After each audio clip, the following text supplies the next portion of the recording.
नमस्कार, मैं हूँ राज शिकारी। आज हम बात करेंगे भाजपा के शुरुआत को लेके। भाजपा की शुरुआत को लेके बात करना ज़रूरी इसीलिए है क्योंकि आपने एक कहावत सुनी होगी। कहावत कुछ इस प्रकार है कि बोया पैर बबून का तो आम कहाँ से होए। ठीक उसी प्रकार ये कहावत भाजपा पे सही बैठती है और इसलिए भाजपा की शुरुआत को लेके बात करना, समझना बहुत ज़रूरी है।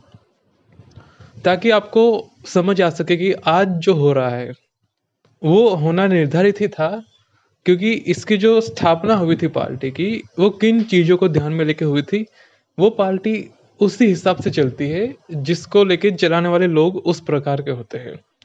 तो इसीलिए आज मैं इस पे एक डेडिकेटेड वीडियो बना रहा हूँ। आज तारीख है जुलाई 31 वर्ष है 2023। हो सकता है ये वीडियो आप 2-3 साल बाद भी देखें, मगर बात 100% श्योर है जो मैं कह रहा हूँ वो। तो देखिए, जब भी कोई पार्टी का शुरुआत होती है, किसी पार्टी का जन्म होता है, तो कुछ मुद्दों को लेके शुरुआत होती है। अगर मैं बात करूँ सबसे पुरानी पार्टी यानी कि कांग्रेस की, तो उसका जो जन्म हुआ था वो इसलिए हुआ था क्योंकि भारतीयों का प्रतिनिधित्व ब्रिटिश सरकार में रखना था। भारतीयों के मुद्दे, भारतीयों के हित के बारे में लेके ये सब चीज़ें ब्रिटिश सरकार के सामने रखने के लिए कांग्रेस का जन्म हुआ था। और फिर बाद में स्वतंत्रता संग्राम में क्या-क्या हुआ, कैसे हुआ, फिर सरकारें बनी, कैसे बनी, ये सब आपको पता होगा। हालाँकि ये एक सवाल हो सकता है कि कांग्रेस का मतलब अंग्रेजी में होता है एक सभा। जब लोग मिलते हैं तो उसे कांग्रेस से कहते हैं। अब कांग्रेस पार्टी थी या कांग्रेस का जो प्रोसेस था उसका नाम कांग्रेस था, सभा, और फिर उसको पार्टी बना दिया गया, ये अलग विषय हो सकता है। क्योंकि अगर हम बात करें अमेरिका की, तो अमेरिका में भी जो कांग्रेस है वहाँ पे कोई एक पार्टी नहीं होती, वहाँ पे सभी पार्टी के कुछ कुछ मेंबर जाते हैं रिप्रेजेंट करने के लिए। तो वहाँ पे भी कांग्रेस का मतलब है एक सभा जमा होना।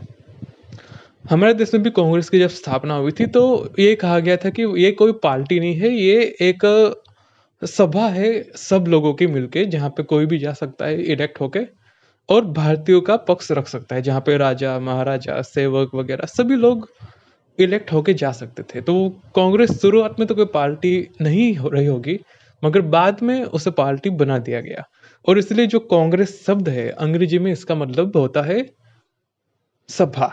ठीक है, तो बात करते हैं इसके आगे की। जब कांग्रेस का स्थापना हुआ था तो उसका जो फंडामेंटल था वो ये था कि भारत के लोगों का पक्ष रखना है। उसके बाद जब ब्रिटिश चले गए भारत से, और मैं बहुत ही अच्छा मानता हूँ इस बात को कि उस समय जब कोई पार्टी थी ही नहीं, जब केवल एक पार्टी का रूल था कांग्रेस पार्टी का, तब कोई बाकी कोई पार्टियां थी नहीं देश में। तब इस देश को लोकतंत्र बनाया गया और एक अच्छी खासी हेल्थी डेमोक्रेसी बनाया गया।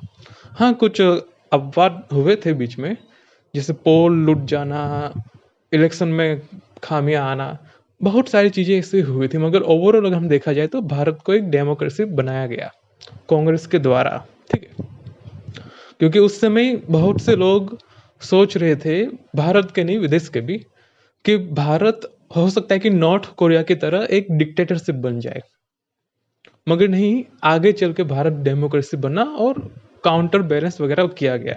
अगर मैं पंडित नेहरू जी की पॉलिटिक्स के बारे में कहूँ तो वो भी काफ़ी बैलेंस थी। एक तरफ सोवियत यूनियन यानी कि रसिया हुआ करता था, दूसरी तरफ ब्रिटेन और अमेरिका हुआ करते थे। काफ़ी बैलेंस पॉलिसी बना के उन्होंने चला। वरना अगर हम एक तरफ झुक जाते तो या तो हम पाकिस्तान की तरह पूरे यूएस की तरफ चले जाते, या फिर हम बाकी देशों की तरह रसिया की साइड चले जाते। तो मेरा मानना है कि कांग्रेस ने उस समय जो भी मैनेजमेंट किया काफी सॉलिड किया था। तो कांग्रेस की स्थापना किस मुद्दों को लेकर हुई थी वो मैंने आपको बताई। उसके बाद जितनी भी पार्टी आई, फिर हम बात करें भाई लालू यादव की पार्टी या फिर अखिलेश यादव की पार्टी या फिर जो भी पार्टियां थी हिंदू महासभा वगैरह, उनके कुछ फंडामेंटल मुद्दे थे। अगर मैं बात करूँ अखिलेश यादव जी की जो पार्टी है समाजवादी पार्टी, लालू यादव जी की पार्टी है, ये सब पिछड़ा वोट बैंक को लेके आई थी कि भाई जो ओबीसी है, ओबीसी का उत्थान होना चाहिए, ओबीसी का भला होना चाहिए और एक नेशनल लेवल पे कमीशन बनना चाहिए। ओबीसी आंदोलन को लेके ये सब पार्टियों की शुरुआत हुई थी, मगर बाद में फिर एक जाति विशेष की पार्टियां बन गई, ये बात अलग है, ये बात अपवाद हो सकता है। मगर ये जो पार्टियां थी, इनकी शुरुआत इस तरीके से हुई थी। अगर मैं बात करूं शिवसेना की, उनकी जो शुरुआत हुई थी वो हुई थी मराठा अस्मिता के नाम पे। मगर फिर उन्हें बाद में पता चला कि भाई मराठा वोट बैंक से ज़्यादा फायदा नहीं होने वाला, तो फिर उन्होंने बाजी पलटी और फिर उन्होंने कहा कि भाई अब तो हम हिंदुत्व वोट बैंक की बात करते हैं। तो नेता नेता का कोई बेस नहीं होता, ये आप बात समझ रहे होगे, ठीक है। नेता यहाँ भी जा सकता है, वहां पे भी जा सकता है, कहीं पे भी जा सकता है, बस अपना फायदा होना चाहिए। तो शिवसेना ने अपने वोट बैंक को लेके अपनी पार्टी को स्थापित किया, ठीक है। ठीक उसी प्रकार भाजपा के साथ होता है, ठीक है। अब शिवसेना और भाजपा की जो फंडामेंटल्स थे वो कुछ एक ही प्रकार के थे, ठीक है। तो भाजपा के पास कोई भी ऐसा तो मुद्दा था नहीं कि जिससे लेकर वो आगे आ सके, तो उन्होंने लिया धर्म का सहारा। आपको पता होगा कि जो राम मंदिर रथ यात्रा का सबसे अगर ज्यादा माइलेज मिला हो तो वो भाजपा को था। 2 सीटों से 302 तक पहुंचा गया इनकी पार्टी को। बहुत तेजी से ये लोग आगे आए, ठीक है। मगर यहाँ पे फिजिक्स का एक नियम लागू होता है कि जो जितना तेजी से आगे जाता भी है ना, वो उतनी ही तेजी से रुकता भी है। तो जो चीज ऊपर जाती है वो नीचे भी आती है, ठीक उसी प्रकार भाजपा अभी ऊपर गई तो थी मगर उसके नीचे आने की शुरुआत हो चुकी है। और ऐसा क्यों हुआ है उसके फंडामेंटल्स में हम जाते हैं। मैंने आपको बताया कि बाकी पार्टी की शुरुआत कैसे हुई थी। अब बात करते हैं भाजपा की शुरुआत कैसे हुई थी। देखिए, लोगों के मुद्दे बहुत सारे होते हैं। जो विद्यार्थी होते हैं, जो बेरोजगार युवा होते हैं, जो महिला होती है, जो बूढ़े लोग होते हैं, जो युवक होते हैं, सबके मुद्दे बहुत सारे होते हैं।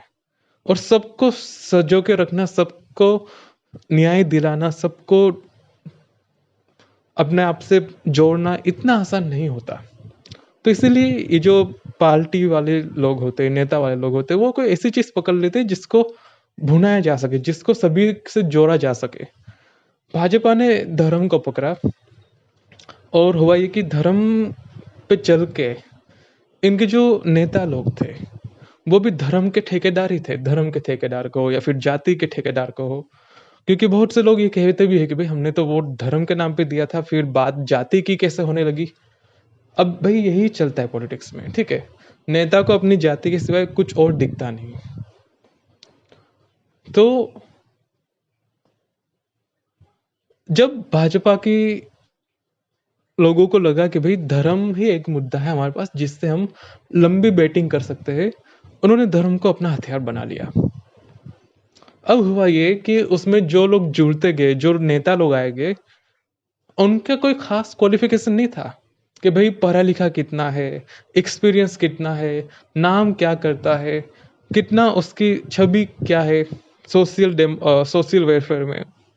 इन सब चीजों पे फोकस किया ही नहीं गया। वहां पे बस एक ही चीज फोकस की गई कि आपके पास आपका जाति का कैडर और धर्म का कैडर कितना है, आप कितने बड़े ठेकेदार हैं अपने समाज के, अपनी जाति के और अपने धर्म के। अब आपको तो पता है कि भाई धर्म का ठेकेदार बनने के लिए आपको ना अनुभव चाहिए, ना ही पढ़ाई लिखाई करनी पड़ती, ना ही मेहनत करनी पड़ती है। आप कुछ भी करिए भाई, लोग आपके पीछे भागते चले आएंगे।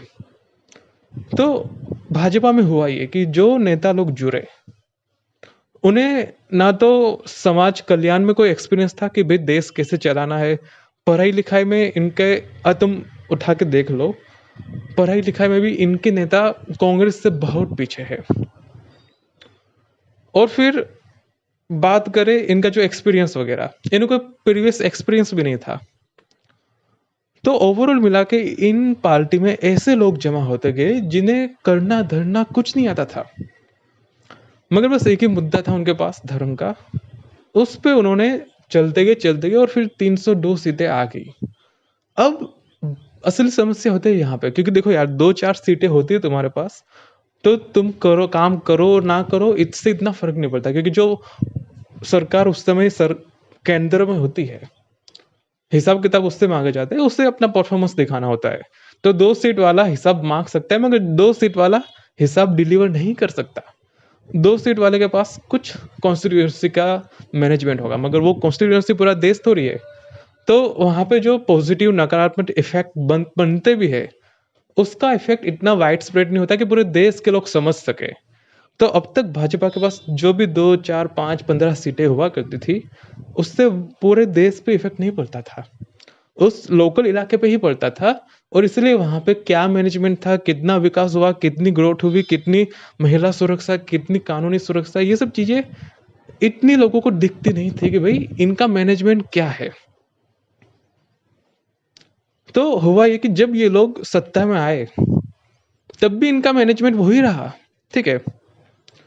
मगर हुआ ये कि अब ये लोग पॉलिसी बनाने वाले थे और जैसा कि इन्हें कोई एक्सपीरियंस नहीं था, ये लोग पढ़े लिखे नहीं थे, बस इन्हें जात पात करना आता था। तो फिर इन्होंने जो भी किया, उसके आपको परिणाम दिखने को मिल गए होंगे। और इसीलिए इन्होंने अब अपनी सरकार बना के इन्होंने जो भी देखा कि भाई अब हमसे देश संभल नहीं रहा, क्योंकि देश संभालना केवल धर्म संभालने जितना नहीं होता, धर्म की ठेकेदारी लेने जितना नहीं होता। ये बात अब इन्हें समझ आ रही है। अब जो आम लोग हैं, उन्हें भी पता है कि भाई जीवन में हम बहुत सारी चीज़ें करते हैं, केवल धर्म तो करते नहीं ना।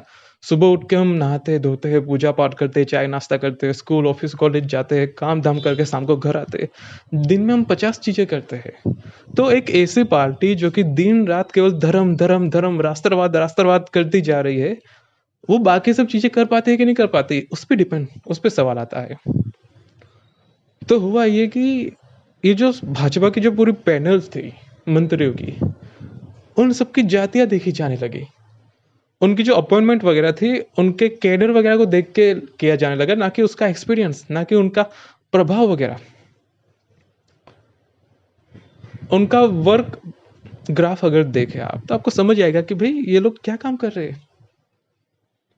तो देखिए,